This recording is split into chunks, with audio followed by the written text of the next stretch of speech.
Hello everyone. तो guys आज हम अपना स्टार्ट करने जा रहे हैं लैटिट्यूड का टॉपिक। हमने प्रीवियस लेक्चर में क्या देखा था, ज्योग्राफी के सिलेबस के बारे में हमने डिस्कशन की थी। ठीक है, तो उसमें हमने ये जाना था कि हम फिजिकल ज्योग्राफी को स्टार्ट करने से पहले अपने बेसिक के कुछ टॉपिक्स हैं जिसमें मैंने आपको 6 टॉपिक लिखवाए थे बेसिक के। ठीक है, वो हम स्टार्ट करेंगे और आज हमारा फर्स्ट टॉपिक है ये बेसिक का। ठीक है, ये बेसिक का टॉपिक है हमारा। ओके, जिसने भी प्रीवियस लेक्चर नहीं देखा प्लीज देख कर आइएगा ज्योग्राफी के सिलेबस के बारे में जानकर। ठीक है, फिर ये लेक्चर देखना आप। तो चलिए स्टार्ट करते हैं अपना लैटिट्यूड। इसमें हम देखिए, सबसे पहले तो हम ये जानेंगे कि लैटिट्यूड क्या होता है। अब देखिए डेफिनेशन और इंपॉर्टेंस इसमें बता रखी है। Latitude is the measurement of distance north और south of the equator and imaginary line around the earth measured in degrees. अब देखिए इसका क्या मतलब है। मान लीजिए ये आपकी हो गई अर्थ। ठीक है, इस अर्थ में देखिए एक जो लाइन सेंटर से इस तरह से, ठीक है, ये इस तरह से सेंटर से हमारी लाइन है जो पृथ्वी को काटती ही जाती है, ये सेंटर से। तो इस लाइन को क्या कहते हैं हम, ये लाइन आपकी कहलाएगी इक्वेटर। ठीक है, ये होगा आपका इक्वेटर 0 डिग्री पर, और जो इसका मीजर होगा, किससे मीजर करते हैं हम, 0 डिग्री से। अब इसी तरह की देखिए ये जो इक्वेटर है हमारा, इसने हमारी अर्थ को नॉर्थ एंड साउथ, ठीक है, उत्तर और दक्षिण एरिया में 2 पार्ट्स में डिवाइड किया है। ठीक है, नदर्न हेमिस्फेयर में एंड सदर्न हेमिस्फेयर में हमारी पृथ्वी को 2 पार्ट्स में डिवाइड किया है। तो अब देखिए इक्वेटर तो आपने देखा, और इसी तरह ये हो गया आपका इक्वेटर, और इसी तरह इसमें बहुत सी और भी ये लाइंस इसी तरह हमारी पृथ्वी को काटती जाती हैं। देखिए साउथ साइड भी इस तरह है। ओके, ये जो लाइंस हमारी बहुत सी लाइंस जा रही हैं, इसे इन सभी लाइंस को क्या कहते हैं, अक्षांश। ओके, अब देखिए इसको इमेजिनरी लाइन भी कहा गया है। इमेजिनरी क्यों, इमेजिनरी क्या कहते हैं इसको, काल्पनिक। ये हमारी काल्पनिक रेखाएं हैं। ओके, तो काल्पनिक रेखाएं इन्हें क्यों कहा गया है, बिकॉज जो हमारी अर्थ है वो सिर्फ देखिए इस तरह से है, ये अर्थ हमारी, बिकॉज इस पे ना कोई भी लाइन नहीं है इस तरह की, ना कोई इस तरह की। ओके, ये जो हम लाइंस इन्होंने खींची है ना, ये इमेजिन किया है बस।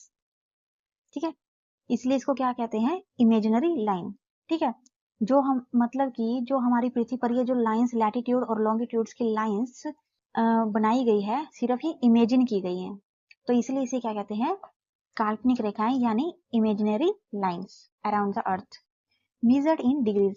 देखिए जो ये लाइंस है हमेशा इसको डिग्री में मेजर किया जाता है। ठीक है, इक्वेटर हो गया अपना 0 डिग्री, फिर जैसे ये लाइंस हैं बहुत हैं इसमें, ठीक है, जैसे 30 डिग्री 40 डिग्री 50 60, इसी तरह से बहुत लाइंस हैं। ये जो लैटिट्यूड हैं इन्हें किससे, 0 डिग्री से, जैसे 30 डिग्री है, अब इसके ऊपर ये जो डिग्री का साइन दिखाई दे रहा होगा आपको, इस डिग्री यानी हर लैटिट्यूड को डिग्री से डिनोट किया जाता है। ओके, उनके साथ डिग्री लगी होगी। तो अब ये देखिए ये किस में हेल्प करता है, क्या डिटरमाइन करने में हेल्प करता है। देखो इसमें आगे हमें बताया गया है कि लैटिट्यूड जो क्लाइमेट ऑफ रीजन, यानी मान लीजिए कोई भी एरिया है, कोई भी प्लेस है, ठीक है, तो ये क्या करता है, उसका ज्योग्राफिकल एरिया या फिर कोई क्लाइमेटिक एरिया, मीन्स जो क्लाइमेट जोन होता है इनका, यानी वहां की जलवायु कैसी है। ओके, या फिर हम इसमें देखते हैं, ठीक है, सीजन्स यानी मौसम। ओके, देखिए कई एरिया पे आप कई प्लेसेस पर ये देखते हैं कि कहीं पर किस तरह का मौसम होता है और कहीं पर कैसा।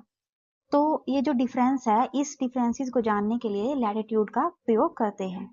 ओके, सीजन्स के लिए, क्लाइमेटिक जोन्स के लिए, टाइम जोन के लिए, यानी कई जगह पर देखिए जो टाइम्स होता है, ठीक है, समय, वो अलग अलग एरिया में कई बार हमको ऐसे देखने को मिलता है कि किसी प्लेस में कुछ टाइम हो रहा है, यानी कोई एरिया में कुछ टाइम हो रहा है। ठीक है, तो ये जो डिफरेंसेस हैं ये सब हम लैटिट्यूड से जान सकते हैं। ओके, तो इन सब चीजों में ये हेल्प करता है। अब हिंदी में देखिए, अक्षांश पृथ्वी के भूमध्य रेखा जो मैंने आपको बताई थी, ये इक्वेटर, ठीक है, इक्वेटर को कहते हैं, ये सेंटर से आती है 0 डिग्री की इक्वेटर।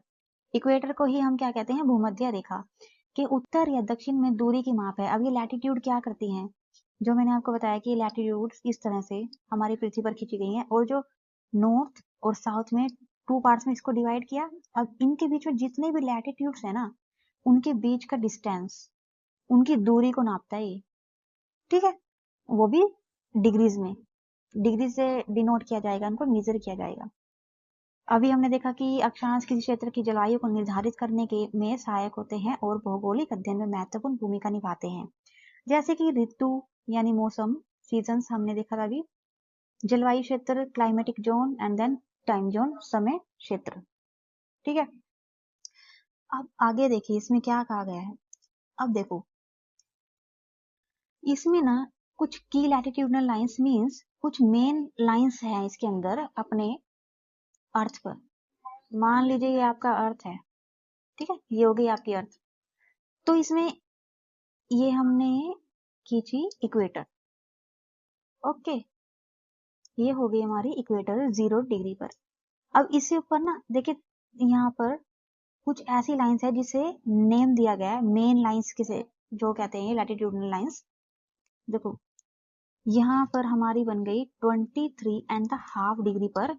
इस लाइन को क्या कहा गया है, इस लाइन को कहा गया है tropic of cancer, okay, tropic of cancer, ठीक है।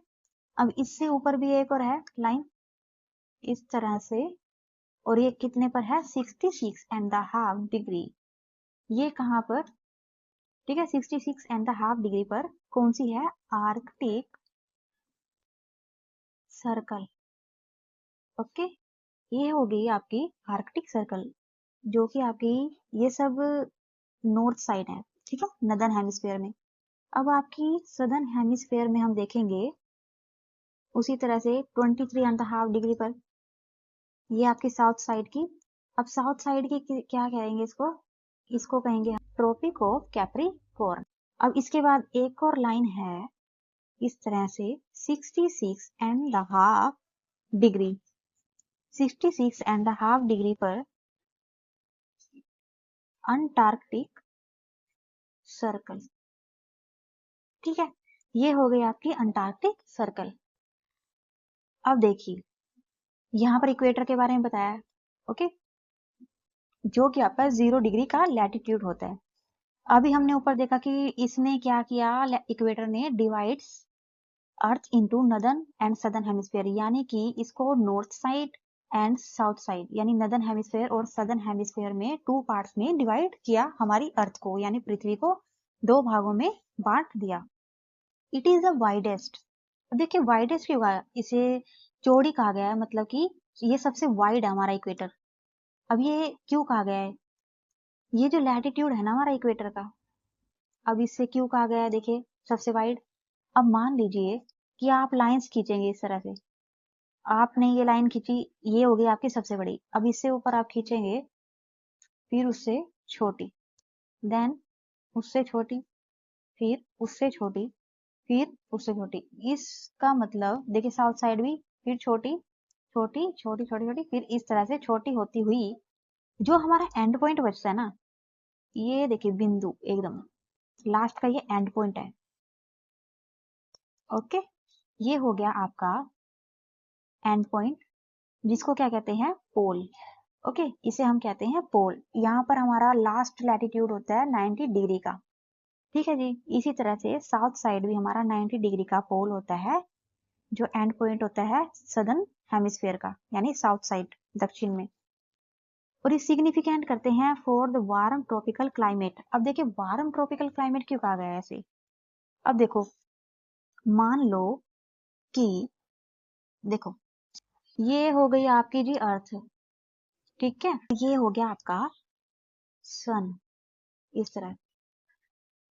फिर हमने यहाँ पर लैटिट्यूडनल लाइंस इस तरह से खींची, फिर इस तरह से, फिर इस तरह, फिर यहाँ पर हमने साउथ साइड भी देखो, अभी हमने देखा कि ये होता है हमारा इक्वेटर 0 डिग्री का, फिर हमने 23.5 डिग्री पर हमारा ट्रॉपिक ऑफ कैंसर, फिर 66.5 डिग्री पर क्या था हमारा Arctic circle, and then last में हमारा जो पोल है 90 डिग्री।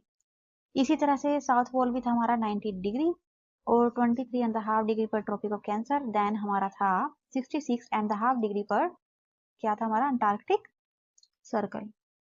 ओके, तो मान लीजिए ये हो गया आपका सन, ये देखिए अगर इसकी किरणें इस तरह से होगी, है ना, ये जा रही है तो यहाँ पर तो थोड़ी बहुत ही जाएंगी, बट ये जो सबसे ज्यादा इसका टेम्परेचर होगा इस एरिया पे ज्यादा पड़ेगा ना, है जी। जो ट्रॉपिक ऑफ कैंसर और ट्रॉपिक ऑफ कैप्रिकॉर्न के बीच का एरिया है, यहाँ पर सबसे ज्यादा इफेक्टेड एरिया होगा सनलाइट का। ओके, और जो ऊपर के एरियाज हैं जो आर्कटिक सर्कल या पोल्स का, तो वहां पर रोशनी थोड़ी बहुत ही जाएगी, यहाँ पर इतनी रोशनी नहीं जा सकेगी। तो यहाँ पर जो होता है हमारा फ्रिजिड जोन, ठीक है, यहाँ पर ठंड ज्यादा पड़ती है इस कारण, और यहाँ पर सबसे ज्यादा ये जो एरिया है ये आप देख पा रहे होंगे, ये ट्रॉपिकल, ठीक है, ट्रॉपिकल जोन कहते हैं जिसे, ये होता है वार्म एरिया, यानी सबसे ज्यादा गर्मी यहाँ पर ही होती है। ओके, और जो मैंने बताया कि आपको ये सन की लाइट है, सनलाइट जो पोल्स एरिया पर बहुत ही कम पड़ती है, ठीक है, इसलिए जो एरिया है ज्यादा इफेक्टेड नहीं होता। और एक तो हमारी पृथ्वी भी टिल्टेड है, मीन्स थोड़ी सी झुकी हुई है ना, तो इस कारण से ये जो रोशनी है वो पोल्स पर भी नहीं जा पाती, तो इस कारण से यहाँ पर हमारा रहता है फ्रिजिड जोन, इट मीन्स ठंड ज्यादा होती है यहाँ पर, ठीक है। ये हो गया हमारा ट्रॉपिकल क्लाइमेट। देखिए हमारा नेक्स्ट पॉइंट है ट्रॉपिक ऑफ कैंसर, जो कि है आपका 23.5 डिग्री नॉर्थ साइड, ठीक है। देखिए आपका ये ट्रॉपिक ऑफ कैंसर है जो कि नदर्न मोस्ट पॉइंट है, ठीक है। ट्रॉपिक ऑफ कैंसर है आपका नॉर्थ साइड, बिकॉज ये नदर्न मोस्ट पॉइंट है, ठीक है। और साउथ साइड कौन सा था आपका, जैसे मैंने बताया था आपको, ट्रॉपिक ऑफ कैप्रिकॉर्न, ठीक है। अब देखिए where the sun appears directly overhead at noon during the June solstice. अब देखिए जून में सबसे ज़्यादा, मैंने आप जैसे कि आपको बताया था कि ट्रॉपिक ऑफ कैंसर एंड जो ट्रॉपिक ऑफ कैप्रिकॉर्न के बीच का एरिया है, वहाँ पर जो सन लाइट है, ठीक है, वो ज़्यादा इफेक्टेड करती है, ठीक है, वो एरिया सबसे ज़्यादा इफेक्टेड होता है, तो वहाँ पर सबसे ज़्यादा गर्मी होती है। और देखिए ये जो सनलाइट है सबसे ज़्यादा इस एरिया में पड़ने के कारण, जो tropic of cancer and tropic of Capricorn का जो एरिया है इसके बीच का, तो जून में सबसे ज़्यादा यहाँ पर गर्मी पड़ती है। अब ट्रॉपिक ऑफ कैंसर में जून में होती है, ठीक है, और 21 जून को, ठीक है, 21 जून को यहाँ पर सबसे ज़्यादा गर्मी पड़ती है, ठीक है, यहाँ पर सबसे ज़्यादा जो एरिया है इफेक्टेड होता है, इसलिए यहाँ होता है जून सोल्स्टिक। अब देखिए हिंदी में कर्क रेखा 23.5 डिग्री नॉर्थ, यह उत्तरी गोलार्ध में वह बिंदु है जहाँ जून संक्रांति के दौरान सूर्य सीधे सिर के ऊपर दिखाई देता है, ठीक है। तो हमारा नेक्स्ट पॉइंट है ट्रॉपिक ऑफ कैप्रिकॉर्न, ये जो मैंने आपको बताया था 23.5 डिग्री पर अपना साउथ साइड यानी सदर्न मोस्ट पॉइंट है ये, ठीक है। Where the sun appears directly overhead at noon during the December solstice. अब देखिए यहाँ पर दिसंबर में सबसे ज्यादा गर्मी पड़ती है। देखिए नेक्स्ट पॉइंट है अपना पोल। अब देखिए ये पोल क्या होते हैं, मान लीजिए ये हो गई आपकी अर्थ, ठीक है, और ये हो गया आपका इक्वेटर। अब देखिए इससे ऊपर आप लाइंस देखिए, जो हमारी काल्पनिक रेखाएं इस तरह से जा रही हैं, ये छोटी होती जाएंगी, फिर उससे ऊपर और छोटी, फिर देन स्मॉल, फिर स्मॉल, ठीक है। इस तरह से जो हमारा एंड पॉइंट बचेगा यहाँ पर, ओके, यहाँ पर देखिए ये आपको दिखाई दे रहा होगा, ये जो एंड पॉइंट है सबसे लास्ट में ना एक बिंदु बच जाता है, ठीक है, बिंदु के रूप में हमारे पास बच जाएगा जो लैटिट्यूड होगा लास्ट, जो कि 90 डिग्री से मेजर किया जाता है, और ये जो पॉइंट होता है ये लास्ट लैटिट्यूड होता है, ओके, इसके आगे कोई भी लैटिट्यूड नहीं होता, ये सबसे एंड का लैटिट्यूड होता है, ये होता है आपका नदर्न साइड का, ओके, ये हो गया आपका नॉर्थ साइड का, ठीक है जी, जो कि 90 डिग्री से इसको डिनोट किया जाता है। अब इसी तरह से देखिए साउथ साइड भी, अब देखिए साउथ साइड भी इसी तरह से छोटा होता जाएगा, देन फिर छोटा, फिर छोटा, फिर उससे छोटा, इसी तरह से छोटा छोटा होता जाएगा। फिर इसमें भी लास्ट पॉइंट क्या बचेगा हमारा एंड पॉइंट, इसे कहेंगे हम पोल। इसे भी यहाँ पर नॉर्थ साइड भी हम कहेंगे पोल, और साउथ साइड का ये पोल है, ठीक है, ये है हमारा सदर्न पॉइंट। ओके, ये है हमारा साउथ का पोल। यहाँ भी इसे मेजर करते हैं 90 डिग्री से। यहाँ भी ये जो लास्ट का पॉइंट है साउथ साइड में, ये भी एंड का पॉइंट, यानी कि ये लास्ट लैटिट्यूड होगा। ओके जी, तो देखिए आगे इसमें क्या कहा गया है हिंदी में। देखिए, ध्रुव 90 डिग्री उत्तर और 90 डिग्री दक्षिण में, ठीक है, उत्तरी और दक्षिण ध्रुव पृथ्वी की दूरी के अंतिम बिंदु होते हैं। जैसे कि मैंने आपको बताया, ये अर्थ की एक्सिस होती है उसके लास्ट बिंदु होते हैं ये। ओके, तो अपना नेक्स्ट देखिए, इसमें क्या कहा गया है। अब क्लाइमेटिक जोन बेस्ड पर लैटिट्यूड को कुछ भागों में बांटा गया है। देखिए यहाँ पर देखिए क्लाइमेटिक जोन बेस्ड पर लैटिट्यूड्स, जो कि देखिए लाइक पृथ्वी है ये आपकी, मान लीजिए। ओके, जैसे कि मैंने आपको बताया था, ये होगी आपकी इक्वेटर। मेन लाइंस मैंने आपको, यानी मेन लैटिट्यूड आप ऊपर बताए थे मैंने आपको भी, ठीक है, इस तरह से, और इसी तरह से साउथ साइड भी। ओके, अब देखिए ये तो हो गया आपका सेंटर से जा रहा है इक्वेटर।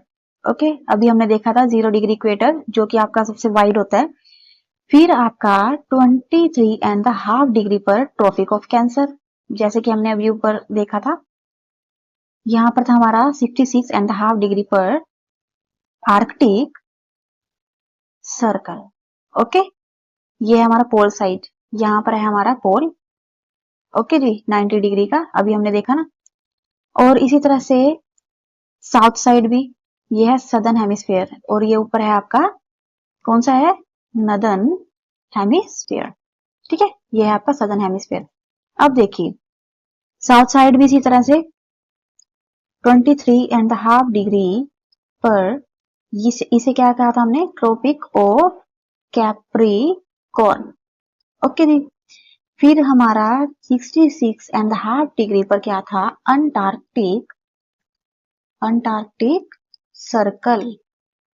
ओके, देन यहाँ पर भी हमारा था जो एंड पॉइंट था साउथ का, अभी हमने देखा ना, पोल था 90 डिग्री पर डिनोट कर, जो 90 डिग्री से डिनोट करते हैं इस पोल को, सदर्न हेमिस्फीयर के पोल को। ठीक है, जो लास्ट लैटिट्यूड होता है पृथ्वी का। ओके, देखिए अब हमने इसमें ट्रॉपिकल जोन देखना है। ट्रॉपिकल जोन किसे कहा गया है, between tropic of cancer and tropic of Capricorn. अब देखिए ट्रॉपिक ऑफ कैंसर और ट्रॉपिक ऑफ कैप्रिकॉर्न के बीच का जो एरिया है, अब देखिए कौन सा एरिया कहा है इसमें, देखो ये हो गया हमारा ट्रॉपिक ऑफ कैंसर, एंड अभी देखा ना हमने ये कैप्रिकॉर्न, इसके बीच का एरिया हो गया ना ये, इसे क्या कहा है इन्होंने, ट्रॉपिक जोन। ओके, ये हो गया आपका ट्रॉपिक जोन। अब देखिए ट्रॉपिकल जोन इन्होंने क्यों कहा है ऐसे, सी देखो, दिस जोन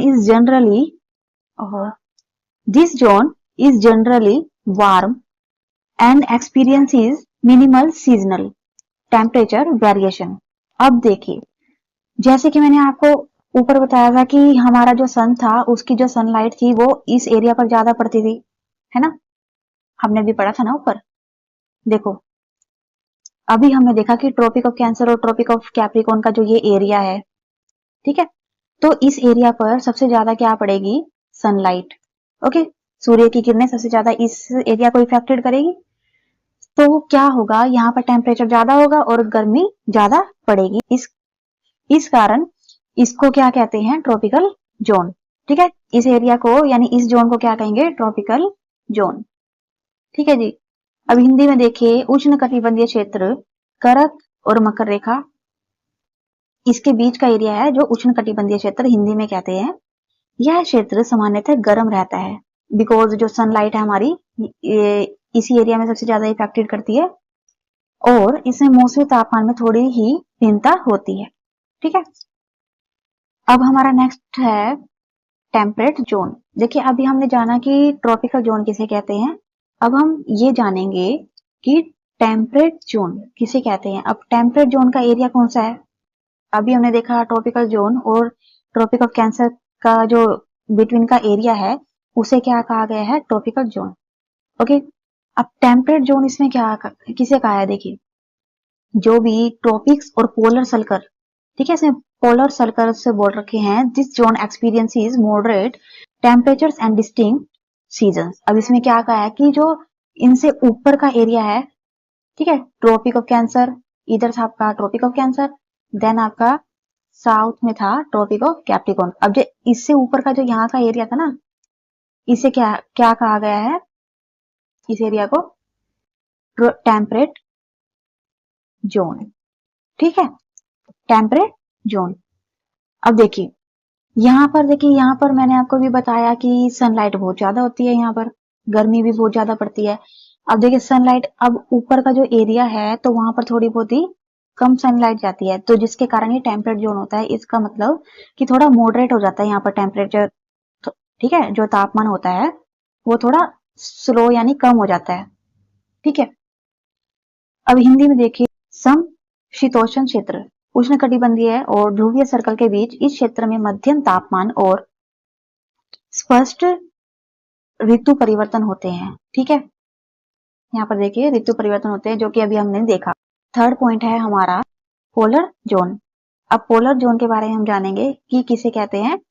अब देखिए जो आर्कटिक और अंटार्कटिक सर्कल, जैसे कि मैंने आपको बताया था, ये थी आपकी अर्थ जो, अब देखिए पोल साइड का जो एरिया था, ये थे हमारे पोल्स, ठीक है, ये थे ना हमारे पोल्स जो 90 डिग्री पर डिनोट करते हैं, इसको मेजर करते हैं। अब इस साइड हमारा क्या था, ऊपर ऊपर आर्कटिक सर्कल और नीचे था हमारा अंटार्कटिक सर्कल। अब इस एरिया को क्या कहा गया है, पोलर जोन, ठीक है। यही एरिया क्या कहलाता है, पोलर जोन, जो 66.5 डिग्री पर था, ठीक है। और ये जो फ्रीजिड जोन कहते हैं इसको, बिकॉज अब फ्रीजिड जोन, अब फ्रीजिड जोन देखिए किस लिए कहते हैं इसे। देखिए मैंने अभी आपको बताया कि सनलाइट है जो, ठीक है, जो हमारी सनलाइट है सूर्य की, इस तरह इस एरिया में सबसे ज्यादा पड़ती है, ट्रॉपिक ऑफ कैंसर और ट्रॉपिक ऑफ कैप्रिकॉर्न के बिटवीन का जो एरिया है। अब मैंने ये भी आपको बताया था कि जो इसका जो सनलाइट है इस ऊपर वाले एरिया पर बहुत कम पड़ती है, ठीक है, बहुत ही कम पड़ती है, तो इस कारण यहाँ पर ठंड ज्यादा होती है, ठीक है। तो इस कारण से यहाँ पे जो टेम्परेचर है इसका, ओके, ये जो टेम्परेचर है कोल्ड टेम्परेचर यहाँ पर ज्यादा होता है, और एक्सट्रीम सीजनल डे लाइट, ठीक है जी। तो यहाँ पर जो सीजनल डे लाइट है वो वेरिएशंस होती है, एक्सट्रीम हो जाती है यहाँ पर, ठीक है। हिंदी में देखिए ध्रुवीय क्षेत्र जो आर्कटिक और अंटार्कटिक सर्कल के पार, यह क्षेत्र ठंडा होता है और इसमें मौसमी प्रकाश में अत्यधिक बदलाव होता है। इसका मतलब यह है कि मौसमी प्रकाश में जो फ्रीजिड जोन ज्यादा जाता है यहाँ पर, बिकॉज ठंड ज्यादा पड़ती है, इसको फ्रीजिड जोन भी कह सकते हैं हम, ठीक है। तो अपना नेक्स्ट पॉइंट है, देखिए अब हम देखेंगे यूजेस ऑफ लैटिट्यूड। अब यूजेस ऑफ लैटिट्यूड में क्या है कि अक्षांशों का प्रयोग कहाँ कहाँ पर किया जाता है। अब इसमें हम जानेंगे कि लैटिट्यूड का प्रयोग क्लाइमेट एंड वेदर स्टडीज, ठीक है। इसका क्या मतलब है कि मान लीजिए कोई प्लेस है या कोई एरिया है, ठीक है, तो इस प्लेस की जलवायु को हमने जानना है, ठीक है, कि वहाँ की जलवायु कैसी है, उस एरिया का मौसम कैसा है। तो ये जानने के लिए हम किसका प्रयोग करते हैं, लैटिट्यूड्स का प्रयोग करते हैं, ठीक है। अगर कोई प्लेस है उसकी लोकेशन को फाइंड आउट करना हो तब भी हम किसका प्रयोग करेंगे, लैटिट्यूड्स का, ठीक है। हिंदी में देखिए जलवायु और मौसम अध्ययन के लिए अक्षांश वैश्विक जलवायु पैटर्न को समझने में सहायक होते हैं। और किसमें काम आते हैं ये, नेविगेशन एंड मैपिंग। जो लैटिट्यूड है कोऑर्डिनेट्स होते हैं, helps in locating places accurately. इसका मतलब क्या है, जो ये आपकी लैटिट्यूड्स होती हैं, हमने अभी देखा ये है हमारी लैटिट्यूड्स, ठीक है, और इसके साथ साथ हमारी होती हैं लॉन्गिट्यूड्स। ये क्या किस में काम आती है, ये किसी प्लेस की मैपिंग करनी हो कि वो प्लेस कहाँ पर है, मतलब कि किसी जगह की जो एग्जैक्ट लोकेशन होती है उसको जानने में हमें मदद मिलती है। ठीक है, तो हम इसका प्रयोग इसलिए करते हैं नेविगेशन एंड मैपिंग जोन के लिए। नेविगेशन एंड मानचित्रण के लिए अक्षांश स्थानों को सटीकता से खोजने में सहायक होते हैं। देखिए ये तो हो गया हमारा, और देखिए कुछ इसमें एक्स्ट्रा फैक्ट्स हैं। देखो, अगर आपसे पूछा जाए कि लैटिट्यूड्स कितनी होती है, ठीक है, टोटल लैटिट्यूड्स हमारी कितनी होती हैं, तो आप ये बताएंगे कि 181। अब 181 कैसे? अगर हम अपने इक्वेटर को, ठीक है, इसको इक्वेटर को इंक्लूड करते हैं, यानी कि उसको शामिल करते हैं लैटिट्यूड्स में, तो हमारी होगी 181। अगर हम इक्वेटर को एक्सक्लूड कर दें, अगर उसको हम शामिल ना करें, तो हमारी कितनी होगी 180 डिग्री लैटिट्यूड्स। ठीक है, अब देखिए 180 डिग्री कैसे होती है, मैंने आपको बताया था कि हमारा एंड पॉइंट कितना था, इस तरह से हम बनाते जाएंगे, तो हमारा जो एंड पॉइंट है वो पोल पर इस तरह से पॉइंट रह जाता है हमारा लास्ट में। ठीक है, इस तरह से छोटी छोटी छोटी होके लास्ट में हो गया हमारा पॉइंट। जो हमारे पोल्स होते हैं ना, ये लास्ट होते हैं, इधर 90 डिग्री यानी 90 लैटिट्यूड्स इधर, और नॉर्थ साइड भी 90 लैटिट्यूड्स। ओके, यानी नॉर्थ में जो नदर्न हेमिस्फेयर में और सदर्न हेमिस्फेयर के दोनों साइड के लैटिट्यूड्स को प्लस करके it means 90 degree plus 90 degree. ठीक है, तो ये हमारे हो गए 180 डिग्री लैटिट्यूड्स। ठीक है जी, अगर आप इक्वेटर को भी इसमें प्लस कर देंगे तो आपके क्या हो जाएंगे 181 डिग्री लैटिट्यूड्स। ठीक है, तो हमने तो ये जाना। अब इसके बाद देखिए, देखो अब कुछ क्वेश्चंस हैं, हम एमसीक्यू प्रैक्टिस करेंगे, बट इसके आंसर से यहाँ पर आपको नहीं दिए जाएंगे, बिकॉज आपने इसके आंसर लिखने हैं कमेंट बॉक्स में।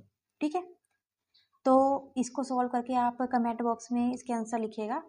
ठीक है जी, फर्स्ट क्वेश्चन है अपना, विच of the following latitudes passes through the middle of India. अब देखिए इंडिया के मध्य में से, मतलब भारत के मध्य में से जो लैटिट्यूड्स हैं वो कौन कौन से लैटिट्यूड्स होकर गुजरते हैं। इनमें से आपने बताना है tropic of cancer, tropic of Capricorn, then equator, या फिर आर्कटिक सर्कल। इसमें से आपको बताना है कि कौन सा लैटिट्यूड है। ठीक है जी, हिंदी में देख लीजिए, फर्स्ट है आपका क्वेश्चन ये। ठीक है, निम्नलिखित में से कौन सा अक्षांश भारत के मध्य से होकर गुजरता है?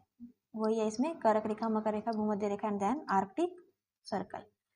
ओके, हमारा नेक्स्ट क्वेश्चन है, अब देखिए ये है हमारा नेक्स्ट क्वेश्चन सेकंड। इसमें क्या कहा गया है, which of the following countries does the tropic of Capricorn pass through. इसका क्या मतलब है कि ट्रॉपिक ऑफ कैप्रिकॉर्न से कौन सी कंट्रीज है इनमें से वो जो पास होती है यहाँ से, मतलब कि ट्रॉपिक ऑफ कैंसर से इसके थ्रू पास होकर गुजरती है। ठीक है, India, Australia, United Kingdom, then ये क्या है, यूनाइटेड स्टेट्स। ओके, तो इनमें से आपको बताना है कि इसका राइट आंसर क्या है। हिंदी में देख लीजिए एक बार, निम्नलिखित में से किस देश में मकर रेखा गुजरती है? भारत, ऑस्ट्रेलिया, यूनाइटेड किंगडम, संयुक्त राज्य अमेरिका। ओके जी, फिर है आपका थर्ड क्वेश्चन जो कि है, देखिए what is the latitude of Arctic circle. अब देखिए आपको बताना है कि आर्कटिक सर्कल पर कौन सा लैटिट्यूड बनता है। हमने अभी ऊपर देखा ना, हमारी पृथ्वी थी, मैंने आपको बताया था यहाँ पर कुछ मेन लैटिट्यूड थे ना। अब इनमें से आपको बताना है कि आर्कटिक सर्कल हमने कहाँ पर देखा था, उस पर कौन सा डिग्री जो लैटिट्यूड है कौन से डिग्री से डिनोट होता है। ओके, इनमें से बताना है 45 डिग्री नॉर्थ से, या फिर 66.5 डिग्री नॉर्थ, या फिर 90 डिग्री नॉर्थ, या फिर 23.5 डिग्री नॉर्थ। इनमें से आपको राइट आंसर बताना है। हिंदी में देखिए, आर्कटिक सर्कल का अक्षांश क्या है। ठीक है, इनमें से आपको राइट आंसर को कमेंट बॉक्स में लिखना है। ठीक है, इसके आंसर आपने लिखने हैं कमेंट बॉक्स में। तो गाइज ये लेक्चर, अगर आपको इस लेक्चर में कोई भी पॉइंट अगर आपको समझ नहीं आया, ठीक है, कोई भी चीज़ आपको समझ नहीं आई, तो please write in comment box. फिर प्लीज़ आप अपने रिव्यू दीजिए ताकि हम अपने आगे के लेक्चर्स हैं वो कंटिन्यू कर सकें। ठीक है जी, तो तब तक के लिए थैंक यू एंड धन्यवाद। मिलते हैं अपने नेक्स्ट लेक्चर में।